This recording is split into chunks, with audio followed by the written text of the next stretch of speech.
Hi guys and welcome back to my channel. Today I'm here with a little buy update for March. I'm going to discuss what I purchased this month, how I'm doing with my beauty budget, and yeah, just show you the products as well. So before we jump into any of that, if you're new here, please consider subscribing. I would love to have you in the family, but let's just jump in to where my numbers was at the beginning of last month. So basically, just a quick recap if you haven't seen my introduction to this project or this kind of low buy. I have a budget every month that is £100 that I can spend on kind of beauty things, and yeah, that's basically the gist of it. If I don't use it up, it kind of rolls over to the next month and so on. So at the start of March I had a budget of £112.72.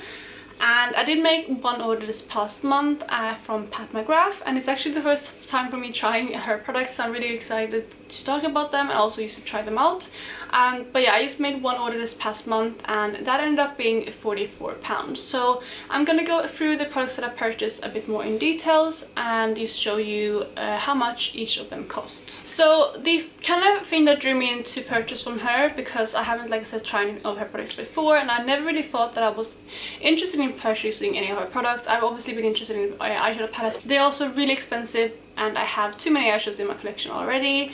But the thing that drew me in and made me purchase or like place the order with her was these things here. So these are the mini lip glosses, and I have 6 of them, as you can see, and I picked up 2 different sets, and that's how I acquired these. So those are kind of the products that I decided to pick up, and then I'm going to talk about what else I picked up. But I'm just going to go through these first, and because they came in 2 sets. So the first 3 are these ones here, and they come in really stunning packaging. It literally looks like her kind of regular packaging with her logo on there, and they are really pretty and like honestly really high quality for being minis. So these ones here are the Opalust lip trio or lip gloss trio, something like that, and they come in 3 shades. So I have the shade Lavendering, I have the shade Dreamscape, and the shade Naked Rose. So like I said, these are all the Opalust lip gloss, which basically means they just have tons of shimmer running through them, and they are all honestly stunning shades. The shade that I was most interested in that made me buy this trio is the shade Dreamscape here in the middle. It's honestly just such a stunning shade. It's like a bronzy kind of shade with some pink and green running through it. It's almost like, it looks like almost like a multichrome in the tube, but obviously it doesn't kind of completely show up like that on the lips, because it's a lip gloss and it's not a completely opaque formula. But these ones really pack a punch when it comes to shimmer and kind of almost like a metallicness to the lips, but they don't look metallic, which is really nice. I was worried about these being too intense and I wouldn't really like them. I would maybe only like them as like a really tiny topper on the lips, but I was actually really surprised by them because I can use these all over the lips without the shimmer being too intense. But the shimmer is definitely there, so if you don't like shimmery lip glosses, don't try these. But I am really happy that I picked these up. So with these ones, as well as the other sets, on Pat McGrath's website these retail for £20 each. But I think these were in the sales section when I bought them, and they actually only cost £10 for the 3 of these, which I think is a really good deal, because I'm not sure I would pick any of these up in a full size for the full price, because I can't remember how much they are now, but they are quite expensive, and I'm not the biggest lip gloss wearer. I definitely have grown to like lip gloss more than I used to, but I wouldn't spend that much on a full size. But these are perfect because I don't go for lip gloss that quickly, or like I said, I don't wear it that often, so I don't go through them because of that, but I can pan them quite quickly. But I thought this would be a really good set to try, and I'm very happy that I picked these up. So the other set that I picked up was the, I can't remember exactly what it's called now, it was the kind of cool toned lip gloss trio, just the regular formula, and they come in the shade Pale Fire Nectar, which is this beautiful kind of pale peachy shade with pink and bluish greenish sparkle running through it. It's absolutely stunning. It's not as sparkly as the Opalust ones, but it's quite sparkly as well. Then it comes with the shade Divine Rose, which is this kind of mauve shade, and lastly we have this shade Dare to Bear, which is like this really pale pink lip gloss. So that is the second set that I picked up. Again, these retailed for £20, but I picked them up for 10 in the sale. So I got all of these 6 lip glosses for £20, which is really good in my opinion, and I do like the formula. I really actually do. Like I said, I don't know if I would pick up the full size because I think you could probably find similar things at the drugstore, or at least kind of high-end but lower than Pat McGrath. But overall they are stunning. They're really moisturizing on the lips. They feel kind of thick but in a nice way, and they're kind of like really silky smooth on the lips, and they just feel so comfortable to wear. I really like the feeling of these. The scent is also lovely. I love the scent of these, and overall they're really good glosses. They last quite a decent amount of time on the lips as well, but they aren't that sticky, which is good. So I do really love these lip glosses, and if you can find them on a deal or in these sets, I would definitely recommend you trying them because they are absolutely lovely lip glosses. So that was £20 of the budget that I spent. The other £22 comes from this one here, which is the Pat McGrath Skin Fetish Sublime Perfection Blurring Under Eye Powder and the shade Medium. And medium is actually not that deep. It's actually quite a pale powder, as you can see. I think right now for me it would be, I mean, you can see it there, it's still quite pale. Underneath my eyes though it can look a little bit kind of, it doesn't darken my concealer, but it's not as brightening as I would prefer. But I'm still happy that I picked up the shade Medium, because apparently the shade Light is just a white powder that almost shows up white as well. And I do have my Charlotte Tilbury face powder in Light, which I can use kind of in the winter month, and I think this will be perfect in summer, because I think this shade will be perfect for me if I just get a tiny bit deeper than I am now. But despite the color, this one is a really nice powder, and I wasn't planning to pick this up, but they had a deal going that if you pick this one up you got her primer for free. So this one is the Pat McGrath, I keep saying Pat McGrath because obviously you know it's from her because I made an order from that brand.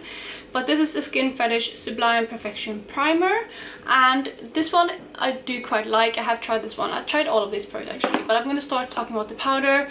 So if you did pick this one up, you got the primer for free, which is kind of what drew me in a bit. So both of those products would actually just end up being £24, which is really good for two very expensive products on their own. So this powder is very lovely. It's very silky smooth. It's supposed to be very smoothing, and is blurring, obviously, which it says in the name. And I've heard rave reviews about this powder, and from my kind of first impression, I haven't used this that many times yet, but from a first impression I do really like this product. And I think, like I said, it's going to be perfect for me to reach for as like a setting powder, maybe in the mornings, like to set underneath my eyes and like this area here. I probably wouldn't bring this to retouch throughout the day because I feel like the packing is just a bit bulky with the way it is, although it is quite small. So overall I'm really happy with it, and I can't wait to play around with this one more. Then we come to the primer, which is like I said, the Sublime Perfection Primer, and I got this with the powder that I bought, and I heard about this before that it's not really worth the price. But I read loads of reviews kind of to see if there was something that I wanted to try, because obviously if I didn't want to try this I wasn't going to pick up the powder either. But I read some reviews and some people really love this, and I can actually get behind that. I really like this. It's a very kind of interesting formula. It feels almost like a silicone primer, but it's also glides on and it feels so hydrating when you put it on. It's almost like a water feel when you put it on, and then it dries down to not like a matte finish, but it just sinks into your skin and makes it tacky. So initially it feels very hydrating, but then it doesn't continue being sticky and like wet feeling on the skin, if that makes sense. And I feel like it really works well with my foundation, and overall it's a really nice primer. But I can kind of understand where people are coming from, because it is such an expensive product that you can probably find similar things at a lower price range.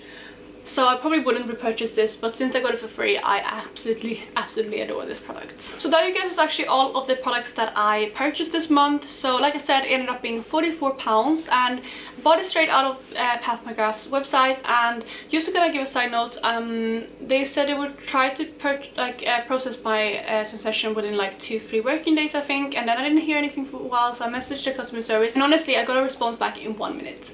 I'm not even joking. I got back, like, I sent the message and then like I closed my phone, went back, and I saw that I already had a message, and it was 1 minute, which is amazing for customer service. So that is really good. And basically they said like, sorry about the delay, we obviously experienced like a lot of delays due to COVID, but also they just had a lot of orders at the moment, so they were very transparent about it. And she said like, just here's the link, you can like track it from here, so as soon as we send it you will be able to see it there. So I got the link and I waited a few days, and I was honestly quite happy. It wasn't like I needed this for anything specific, it's just nice to know when your order is going to come in.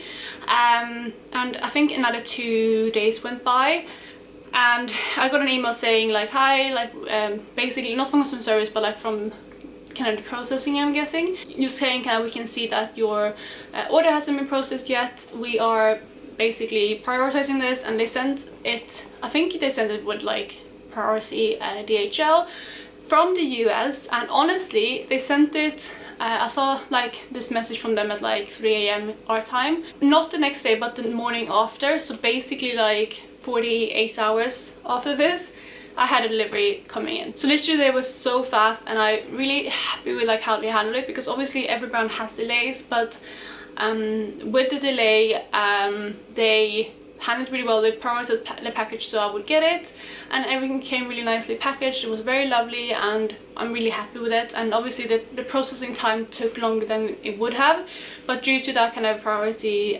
shipment, it didn't take as long as if they sent it with the regular shipping. So I'm very happy with my first kind of time ordering from Pat McGrath. But I'm not sure I will place an order for quite a while now, because I never really had loads of products on my wish list from that brand. So yeah, I don't think I'm going to place an order anytime soon, but that's not because of these products being bad, it's just because I'm not really sure what I would pick up next, if that makes sense. So summing up, obviously I made an order with £44, but that is all that I spent in this past month, meaning that my starting point for April for my budget is £168.72, which is pretty good. So I'm happy with that. I'm happy that I'm not overspending. I'm happy that I'm kind of building up my budget a bit so that I can make larger orders when I want to. And overall I'm really happy with the products that I picked up this month. I definitely didn't need any more lip products, but also I don't have that many lip glosses, so I'm fine with these, especially for them being minis. But that is it for my low buy update. I really hope you enjoy this video, and if you're doing a low buy or no buy, let me know how you're doing down below. And otherwise I hope you're having an amazing day, and I will talk to you in my next video. Bye guys.